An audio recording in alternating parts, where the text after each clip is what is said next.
बंधूंनो, नमस्कार. अनेक दिवसांनंतर मी आपल्या भेटीस येत आहे, याबद्दल प्रथमतः मी आपली क्षमा मागतो. आज मुद्दाम आपल्या भेटीस येण्याचं कारण म्हणजे श्री हलसिद्धनाथ सहकारी साखर कारखाना आणि त्यात चाललेल्या घडामोडी याबाबत मन राहावले नाही आणि थोडेसे आपणास याबाबत बोलावे या उद्देशाने मी आज आपणासमोर येत आहे. यात बरीचशी माहिती जी आपणास माहीत नाही ते मी सांगण्याचा प्रयत्न करणार आहे. आणि आपला कारखाना हा आता आपला राहिलेला नाही.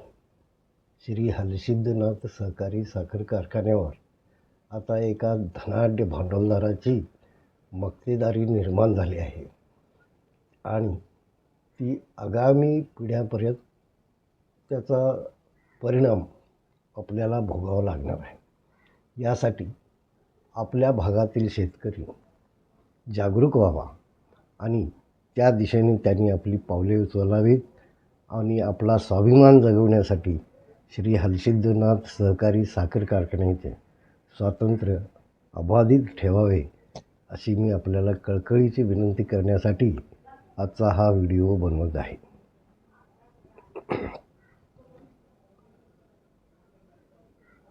या एपिसोडमध्ये प्रथमतः श्री जोल्ले अण्णा यांच्या आगमनापूर्वी कारखान्याची परिस्थिती कशी होती याबाबत थोडक्यात विवेचन करतो.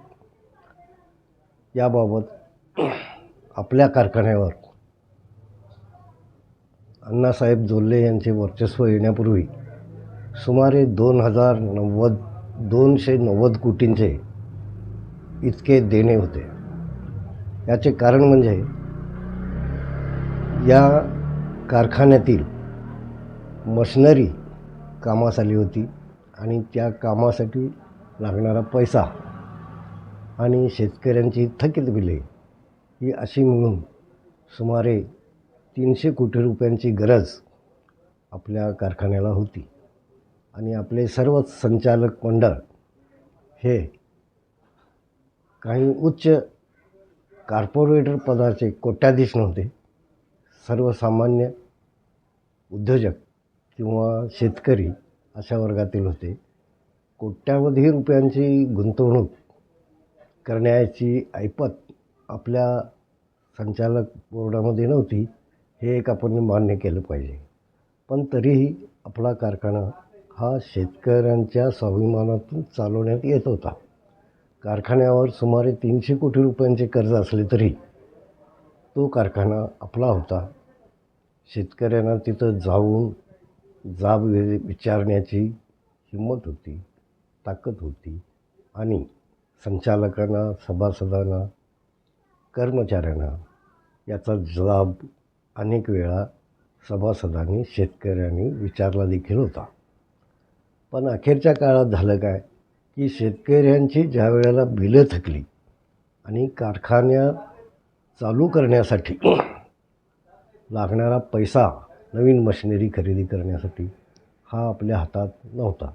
यासाठी आपल्याला काही सुमारे 74 कोटींची गरज होती, हे आपण मान्य केलं पाहिजे.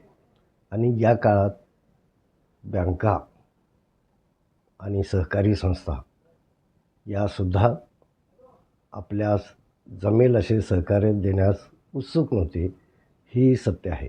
कारण केंद्रात मोदी सरकार सत्तेवर आल्यापासून देशातील सहकारी चळवळ मोडकळीस आणायचा एकमेव प्रयत्न मोदी आणि शहा यांच्या राजकारणाने केला.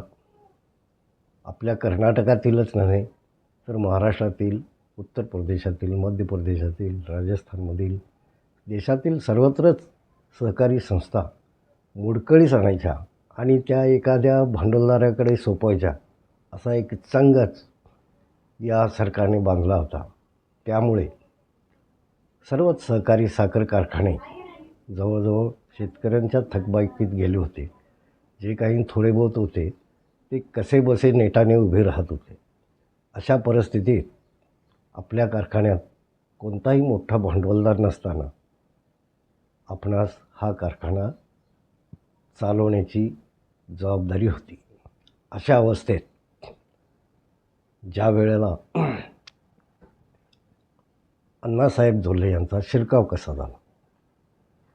अण्णासाहेब जोल्ले यांच्या घराशेजारी असलेला नंदी सहकारी साखर कारखाना हा कोरेंच्या आधिपत्याखाली होता आणि अण्णासाहेब जोल्ले यांनी राजकीय चूल बदलल्यापासून JDSचे तुटपुंजी कमाई सोडून भाजपमध्ये दाखल झाल्यापासून जोल्ले यांच्याकडे अफाट संपत्ती येण्यास सुरुवात झाली होती आणि अपेक्षेपलीकडे त्यांच्याकडे गंगाजळी निर्माण झाल्यामुळे आपला पैसा गुंतवायचा कसा हा एक त्यांच्यासमोर मोठा प्रश्न होता. त्यात दूधगंगा सहकारी साखर कारखान्यावर दूधगंगा वेदगंगा सहकारी साखर कारखान्यावर शिरकाव न करता आल्याची एक खंत त्यांच्या मनाला लागून राहिली होती. आपलाही एक कारखाना आपल्या आधिपत्याखाली चालणारा एक कारखाना साखर कारखाना असावा अशी एक सुप्त इच्छा अण्णासाहेब जोल्ले यांच्या मनात होती.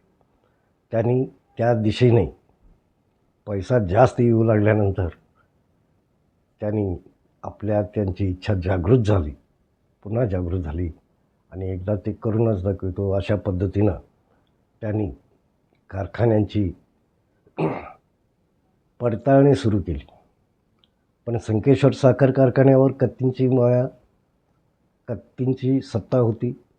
राया शुगर साखर कारखान्याकडे बघण्याची ताकद नव्हती आणि जवाहर आणि अन्य सभोवतालीचे कारखाने यांच्याकडे बघण्याची जोल्ले यांची ऐपत नव्हती.